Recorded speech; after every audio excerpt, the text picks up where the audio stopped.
Hello મિત્રો, welcome to the Gujarat biology NEET Q&A. હું છું મનીષ મેવાડા. તો મિત્રો, આપણે ધોરણ 12નું સેકન્ડ નંબરનું ચેપ્ટર ભણી રહ્યા છે સપુષ્પી વનસ્પતિમાં લિંગી પ્રજનન, અને એની અંદર આપણે પુંકેસર વિશે સમજ્યા હતા મિત્રો વિસ્તૃતમાં. અને આજે મિત્રો આપણે એક નવો ટોપિક લઘુ બીજાણુ ધાનીની રચના સમજીશું ડિટેલમાં, NCERTની લાઇન ટુ લાઇન એક એક વર્ડ સમજીશું મિત્રો. તો વિડીયો શરૂ કરું એના પહેલાં મિત્રો હું તમને કહી દઉં, જો તમે નવા છો આજે તો સબસ્ક્રાઇબ કરી દો. પહેલી વાર ચેનલ જોઈ રહ્યા છો તો આજે જ સબસ્ક્રાઇબ કરી દો. બાજુમાં જે બેલ બટન છે એને ક્લિક કરજો, જેથી કરીને જ્યારે હું અહીંયા વિડીયો મૂકું છું ત્યારે તમને તરત જ નોટિફિકેશન મળે અને તમે નીટ માટે અપડેટ થતા રહો. મિત્રો, દરેક લાઇન ટુ લાઇન સમજવું જરૂરી છે. નીટની એક્ઝામ જો ક્લિયર કરવી હોય તો NCERT 100% આવડવી જોઈએ મિત્રો, બહુ ઇમ્પોર્ટન્ટ છે. તો મિત્રો સમજીએ લઘુ બીજાણુ ધાનીની રચના. તમને ખબર છે કે પરાગાશયનો છેદ આપણે જોયો હતો, અને છેદની અંદર આ રીતે મિત્રો ચાર ધાની ચાર બાજુ આવેલી હતી, રાઈટ. નીચે આકૃતિ દેખાડેલી છે, અહીંયા તમે જોઈ શકો છો. આ છેદ છે, એમાં આ ચાર ધાની છે મિત્રો, ઓકે. અને આજુબાજુ પરાગાશયની દિવાલ છે, ઓકે. તો મિત્રો અહીંયા લખ્યું છે તરુણ પરાગાશયનો આડો છેદ, પહેલી આકૃતિ યાદ રાખવું જરૂરી છે મિત્રો. નીચે નામ દેશ યાદ રાખવા જરૂરી છે.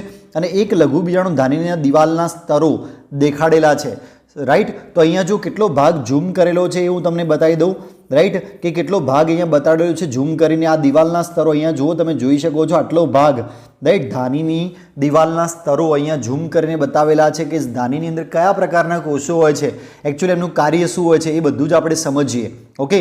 તો લાઇન ટુ લાઇન જોઈએ છીએ મિત્રો, જે વચ્ચે ક્યાંય સ્કીપ ના કરતા, છેક સુધી વિડીયો જોજો. વચ્ચે સ્કીપ કરશો તો અધૂરું જ્ઞાન ના હોવાને બરાબર છે, ઓકે.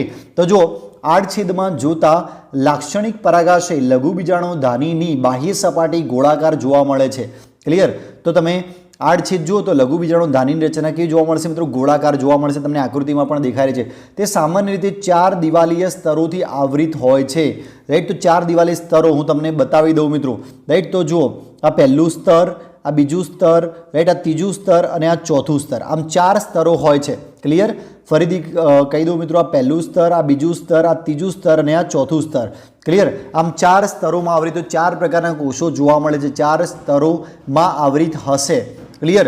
એનું લઘુ બીજાણુ ધાનીનું આવરણ મિત્રો દિવાલી સ્તર, ઓકે. તો કયા કયા ચાર સ્તરો છે? તો અધિસ્તર, તંતુમય સ્તર, એને સ્ફોટી સ્તર પણ કહેવાશે, એન્ડોથીસિયમ કહેવાશે. ઇંગ્લિશ વર્ડ મિત્રો પૂછાતા નથી, પણ ઇંગ્લિશ વર્ડ જો ગુજરાતીમાં લખ્યો હોય તો 100% પૂછાઈ શકે છે નીટમાં. ફરીથી કહું છું, આવો નહીં પૂછાય એન્ડોથીસિયમ, પણ જો આપણી ચોપડીમાં એન્ડોથીસિયમ આ રીતે લખેલું હોત તો પૂછાય મિત્રો, યાદ રાખજો, નીટમાં પૂછાઈ શકે છે, ઓકે. પણ ઇંગ્લિશ વર્ડ ઓલમોસ્ટ નથી પૂછાતા, તમારે ચિંતા કરવાની જરૂર નથી. તો સ્ફોટી સ્તર યાદ રાખજો મિત્રો. એના સિવાય મધ્ય સ્તર અને પોષક સ્તર, આમ ચાર સ્તરો ધરાવે છે. અહીંયા તમે ચારે ચાર સ્તર જોઈ શકો છો. એક અધિસ્તર, બીજું સ્ફોટી સ્તર, ત્રીજું મધ્ય સ્તર અને ચોથું પોષક સ્તર મિત્રો. આમ ચાર સ્તરો ધરાવે છે લઘુ બીજાણુ ધાનીની દિવાલ, રાઈટ. યાદ રાખજો, એની દિવાલની રચના આપણે પેશી રચના સમજી રહ્યા છે. લઘુ બીજાણુ ધાનીની દિવાલની પેશી રચના અહીંયા સ્પષ્ટ લખ્યું છે, ચાર દિવાલીય સ્તરોથી આવૃત હોય છે, ઓકે. તો બહારના જે ત્રણ સ્તરો છે કાર્યાત્મક રીતે રક્ષણાત્મક અને પરાગાશયનું સ્ફોટન પ્રેરી પરાગરજને મુક્ત કરવા મદદ કરે છે. એટલે પહેલા ત્રણ કયા? આ ત્રણ સ્તર. આ ત્રણ સ્તર છે કેવા છે મિત્રો? રક્ષણાત્મક છે. રક્ષણાત્મક પ્રોટેક્શન કરશે, રાઈટ. અને સાથે સાથે પરાગરજનું મતલબ પરાગાશયનું સ્ફોટન કરશે અને પરાગરજને બહાર નીકળવા મદદ કરશે. હું તમને મિત્રો ત્રણે ત્રણના સ્પેસિફિક કાર્યો કહી દઉં કે અધિસ્તર છે, ઉપરનું તમને દેખાઈ રહ્યું છે અધિસ્તર, રાઈટ. અધિસ્તરનું કામ રક્ષણાત્મક છે, મેઇનલી રક્ષણાત્મક કામ આનું છે મિત્રો, યાદ રાખજો. સ્ફોટી સ્તર અથવા એને આપણે કહીશું એન્ડોથીસિયમ, રાઈટ. તો સ્ફોટી સ્તર એ એકચ્યુઅલી ભેજગ્રાહી કોષો હોય છે. કેવા હોય છે? અહીંયા હું ક્લિયર લખું છું, ભેજગ્રાહી કોષો હોય છે. ઇટ મીન્સ કે આના અંદર મિત્રો પાણી પ્રવેશશે અને પાણી પ્રવેશો આને કારણે કોષો ફૂલશે અને પછી તૂટી જશે. એટલે પરાગાશયના સ્ફોટનમાં સ્ફોટી સ્તર બહુ અગત્યનો ભાગ ભજવે છે, ક્લિયર. હું અહીંયા લખું છું, પરાગાશયના સ્ફોટનમાં મહત્વનો ભાગ કોનો છે મિત્રો? સ્ફોટી સ્તરનો છે. તો એનું સ્પેસિફિક કાર્ય કહું છું. મધ્ય સ્તર મિત્રો ખોરાક સંગ્રહી કોષો છે, એની અંદર ખોરાક સંગ્રહ થયેલો હોય છે, ઓકે. જીન ફ્યુચર એ પોષક સ્તરને આપશે, પોષક સ્તર પછી મિત્રો એ પરાગરજ, વિકસતી પરાગરજને વિકાસ પૂરું પાડશે. તો પોષક સ્તરનું કામ શું છે મિત્રો? એ એની અંદર પણ ખોરાક સંગ્રહ હોય છે અને જે વિકસતી પરાગરજને પોષણ પૂરું પાડે છે, ઓકે. પોષણ પૂરું પાડે છે, ક્લિયર, રાઈટ. ચારે ચારના ફંક્શન મેં તમને કહી દીધા. પહેલું અધિસ્તરનું કામ શું છે મિત્રો? રક્ષણાત્મક છે, સ્પેસિફિક કામ. સ્ફોટી સ્તર એ ભેજગ્રાહી કોષો ધરાવે છે જે ભેજને ગ્રહણ કરશે અને ફૂલી અને તૂટી જશે, એટલે પરાગાશયની સ્ફોટનની ક્રિયા આ રીતે જુઓ, સ્ફોટન થાય છે મિત્રો અને પરાગરજ બહાર નીકળે છે. મધ્ય સ્તરના અંદર ખોરાક હશે મિત્રો, એ ખોરાક સ્ફોટી સ્તરમાં પણ મતલબ પોષક સ્તરમાં પણ જશે અને પોષક સ્તર છે એ ખોરાક મિત્રો પરાગરજના વિકાસ દરમિયાન વાપરશે, એટલે પરાગરજનો વિકાસ અંદરની સાઈડ થશે. ક્લિયર? તો અહીંયા લખ્યું છે સૌથી અંદરનું દિવાલ પોષક સ્તર છે, તે વિકાસ પામતી પરાગરજને પોષણ પૂરું પાડે છે. આ પોષક સ્તરનું કામ છે. પોષક સ્તરના કોષો ઘટ્ટ કોષરસ અને સામાન્ય એક કરતાં વધુ કોષ કેન્દ્રો ધરાવે છે. શું તમે વિચારી શકો છો કે પોષક સ્તરના કોષો કઈ રીતે દ્વિકોષ કેન્દ્રીય બનતા હશે? રાઈટ. તો આ જે અંદરનું લેયર છે, હું અહીંયાથી બધા કાઢી નાખું છું. હવે લખેલું મિત્રો, અંદરનું લેયર છે એ પોષક સ્તરનું છે, હું બધું કાઢી નાખું છું જેથી તમને વ્યવસ્થિત બતાવી શકું. ઓકે, તો આ પોષક સ્તરનું છે. આ જે તમે એક લેયર જોઈ શકો છો, આ પોષક સ્તરનું આ લેયર, બરાબર, કે આ લેયર છે પોષક સ્તર છે અને એના જે કોષો છે ઘટ્ટ કોષ રસ અને દ્વિકોષ કેન્દ્રી અથવા દ્વિકોષ કેન્દ્રી અથવા પોલી કહેવાશે મિત્રો. એટલે કે ઇટ મીન્સ કે ઘણા બધા બહુકોષ કેન્દ્રી પણ કહેવાશે. એની અંદર મિત્રો ખાલી કોષ કેન્દ્રનું વિભાજન થાય છે, કોષ કેન્દ્ર વિભાજન થાય છે પણ કોષ રસ વિભાજન થતું નથી, એટલા માટે દ્વિકોષ કેન્દ્રી અથવા બહુકોષ કેન્દ્રી હોય છે. રાઈટ. પોલીન્યુક્લિયસ કહેવાશે અથવા મતલબ એક મોનો કહેવાશે મિત્રો, એટલે કે એક કોષ કેન્દ્ર દ્વિકોષ કેન્દ્રીય અથવા બહુકોષ કેન્દ્રીય જોવા મળશે મિત્રો, યાદ રાખજો. રાઈટ. તો આવું કેમ થાય છે? કારણ કે કોષ કેન્દ્ર છે એ ડિવાઈડ થાય છે પણ કોષ રસ ડિવાઈડ થતો નથી, એટલે એક જ કોષમાં બે કોષ કેન્દ્રો જોવા મળી શકે છે, તો બહુકોષ કેન્દ્રો જોવા મળી શકે છે.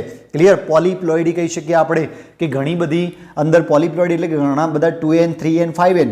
રાઈટ. પણ અહીંયા હું બહુકોષ કેન્દ્રી કહું છું, દ્વિકોષ કેન્દ્રી ત્રિકોષ કેન્દ્રી હોઈ શકે છે મિત્રો આ કોષો.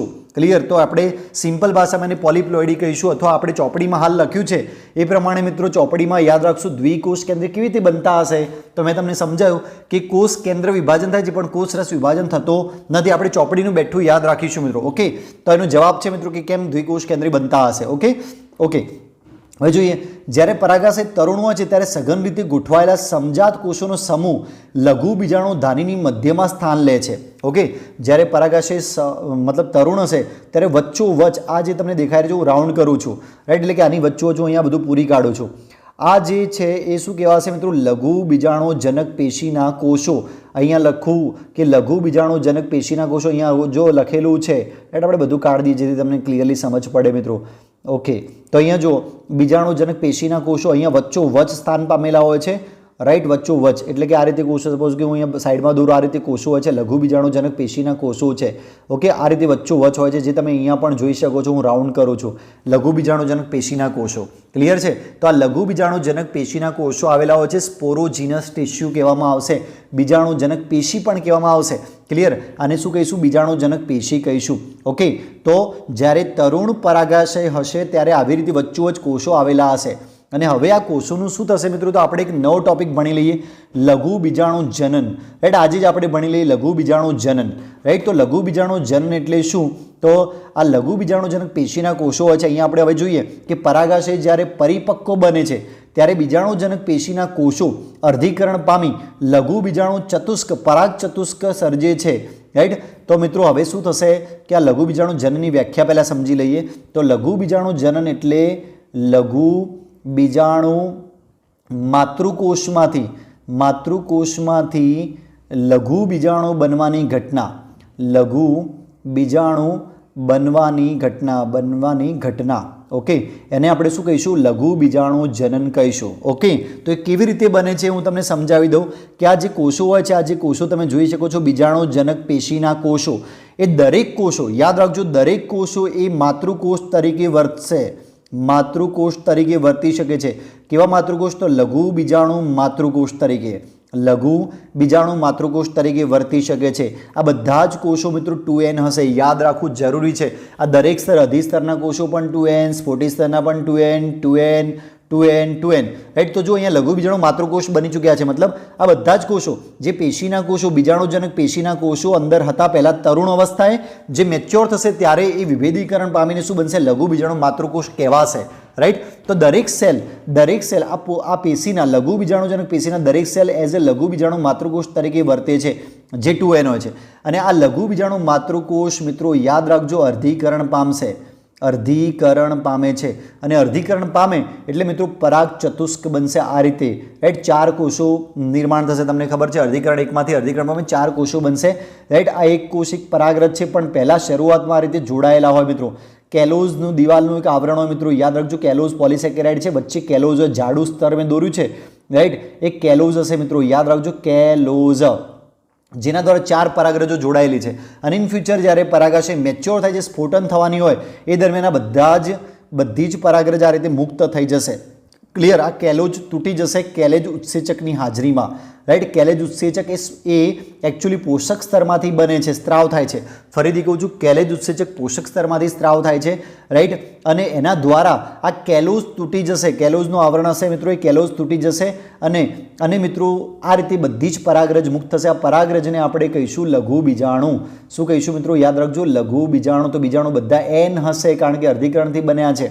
ઓકે, તો જો લઘુ બીજાણુ માતૃકોષ હતો 2n, એમાંથી અર્ધીકરણ થઈને બધી પરાગરજ બની, એ બધી જ એન હશે, પણ પહેલાં ચતુષ્કમાં હશે, 4 જોડે જોડાયેલી હશે, અને પછી બધી અલગ થઈ જશે, કેલોઝ નીકળી જશે, કેલોઝની દિવાલ તૂટી જશે, રાઈટ. જે પોલિસેકેરાઇડનું બનેલું હોય એકચ્યુઅલી તો એ નીકળી જશે, અને પછી મિત્રો બધી જ પરાગરજ મુક્ત થશે, જેને આપણે લઘુ બીજાણુ કહીશું. હવે લઘુ બીજાણુ બની ચૂકી છે. લઘુ બીજાણુનું બીજું નામ એટલે મિત્રો પરાગરજ. ઓકે, પરાગરજ બની ચૂક્યું છે. તો પરાગરજ એન હશે મિત્રો. ઓકે, તો અહીંયા જુઓ, પરાગ ચતુષ્કના આપણે સમજી લઈએ. પરાગ ચતુષ્કના કોષોની પ્લોઇડી શું હશે? તો જો પરાગ ચતુષ્ક છે જે જોડે જોડે છે, તો દરેક એન હશે મિત્રો. પરાગ ચતુષ્કના દરેક કોષોની પ્લોઇડી એન હશે. પ્લોઇડી એટલે રંગસૂત્રોની સંખ્યા મિત્રો, યાદ રાખજો. પ્લોઇડી એટલે 1n 2n 3n કે 5n કેવા છે, રાઈટ. n છે, 2n છે, 3n છે, 5n છે. તો અહીંયા દરેક કોષ એન હશે મિત્રો, એકી અવસ્થામાં હશે, રાઈટ. તો એની પ્લોઇડી શું હશે? એકી હશે. ઓકે, તો આઈ હોપ તમને સમજણ પડી ગઈ હશે, રાઈટ. તો હવે જોઈએ બીજાણુજનક પેશીનો પ્રત્યેક કોષ. હું ફરીથી કહું છું કે હમણાં મેં તમને સમજાવ્યું કે આ બીજાણુજનક પેશી હતી, રાઈટ. હમણાં તમને સમજાવ્યું એનો દરેક કોષ, પ્રત્યેક કોષ લઘુ બીજાણુ ચતુષ્ક સર્જવાની ક્ષમતા ધરાવે છે. જે દરેક ક્ષમતાપૂર્ણ પરાગ કે લઘુ બીજાણુ માતૃકોષ છે, રાઈટ. મેં તમને હમણાં સમજાવ્યું કે દરેક લઘુ બીજાણુ માતૃકોષ તરીકે વર્તે છે. અહીંયા તમે જોઈ શકો છો, આ પેશીનો કોષ હતો, લઘુ બીજાણુજનક પેશી છે. આ લઘુ બીજાણુજનક પેશી, રાઈટ. આ પેશીનો કોષ એ લઘુ બીજાણુ માતૃકોષ તરીકે વર્તે છે. પરાગ માતૃકોષમાંથી અર્ધીકરણ દ્વારા લઘુ બીજાણુ સર્જવાની પ્રક્રિયાને લઘુ બીજાણુ જનન કહેવામાં આવે છે. ઇટ મીન્સ આ માતૃકોષમાંથી આ પરાગરજ જે બની એ બનવાની આખી ઘટનાને શું કહીશું આપણે? મેં ઉપર પણ લખ્યું છે, લઘુ બીજાણુ માતૃકોષમાંથી લઘુ બીજાણુ બનવાની ઘટનાને શું કહીશું? લઘુ બીજાણુ જનન કહીશું. Okay, done. લઘુ બીજાણુ સર્જાય ત્યારે તે 4 કોષોના સ્વરૂપમાં વહેંચાયેલા હોય છે, જેને લઘુ બીજાણુ ચતુષ્ક અથવા પરાગ ચતુષ્ક કહેવામાં આવશે, રાઈટ. આ જે દેખાય છે ચતુષ્ક છે મિત્રો, જે કેલોઝ દ્વારા જોડાયેલા હોય છે બધા કોષો. પરાગાશય પરિપક્વ થાય છે અને શુષ્ક બને છે, એટલે લઘુ બીજાણુ એકબીજાથી છૂટા પડે છે અને હવે પરાગરજ કહેવાશે અથવા લઘુ બીજાણુ, અને પરાગરજમાં વિકાસ પામે છે. દરેક લઘુ બીજાણુ ધાનીમાં હજારોની સંખ્યામાં લઘુ બીજાણુ કે પરાગનું નિર્માણ થાય છે, કે જે પરાગાશયનું સ્ફુટન થવાથી મુક્ત થાય છે. હવે તમે વિચારો કે બધા જ પેશી છે એ દરેક પેશી મિત્રો 4 બનાવશે. 4 શું બનાવશે? પરાગરજ બનાવશે. અને એટલા માટે અહીંયા કોટરોમાં તમે જુઓ ઘણી બધી પરાગરજ બની છે, રાઈટ. જે સ્ફોટન પામશે એટલે બહાર નીકળશે. તો પરાગરજ એન હોય છે મિત્રો, યાદ રાખવું, વેરી મોસ્ટ ઇમ્પોર્ટન્ટ. પરાગરજ કેવી હોય છે? એન હશે મિત્રો. લઘુ બીજાણુ માતૃકોષ 2n હશે, લઘુ બીજાણુ માતૃકોષ 2n હશે, રાઈટ. અને ચતુષ્કમાં દરેક કોષો એન હશે. પરાગરજ કહેવાશે મિત્રો, જે આગળથી પરાગરજ બનવાની છે. Okay, done. તો પરાગરજ કો યા લઘુ બીજાણુ કો બંને એક જ છે મિત્રો, બંને એન હશે. ક્લિયર છે? એન હશે, પરાગરજ એન હશે અને માતૃકોષ 2n હશે. પેશીના કોષો પણ 2n, મતલબ બધા જ કોષો 2n, ખાલી પરાગરજ મિત્રો શું હશે? એન હશે. તો જ્યારે આવા ઘણા બધા પ્રશ્નો પૂછાય છે ત્યારે ખબર પડશે તમને, વધારે હજી તમને મજા આવશે. તો આ બધી આકૃતિઓ તૈયાર કરવી જરૂરી છે મિત્રો. પરીક્ષામાં જો નીચે લખેલું ધ્યાનથી વાંચવું. તરુણ પરાગાશયનો આડો છે પહેલો દર્શાવ્યો છે, બીજું એક લઘુ બીજાણુ ધાની દિવાલના સ્તરો છે, અને ત્રીજું છે સ્ફોટન પામતું પરિપક્વ પરાગાશય. તો આ આકૃતિ વેરી મોસ્ટ છે, તૈયાર કરવી મિત્રો. બધી આકૃતિ જે બોર્ડમાં પૂછાઈ શકે છે અથવા નીટમાં MCQ તરીકે પણ પૂછાઈ શકે છે. તો આજે મિત્રો આટલા સુધી જ રાખીએ છીએ. પરાગરજ વિશે ડિટેલમાં નવા વિડીયોમાં ભણીશું. તો આ વિડીયો તમને ગમ્યો હશે, ગમ્યો હોય તો મિત્રો અત્યારે લાઇક કરી દેજો. તમારા બધા મિત્રોને કહેજો આ વિડીયો જોવે અને આ ચેનલને સબસ્ક્રાઇબ કરે. તો નેક્સ્ટ વિડીયોમાં ફરીથી મળીશું. ત્યાં સુધી આવજો. Thank you so much.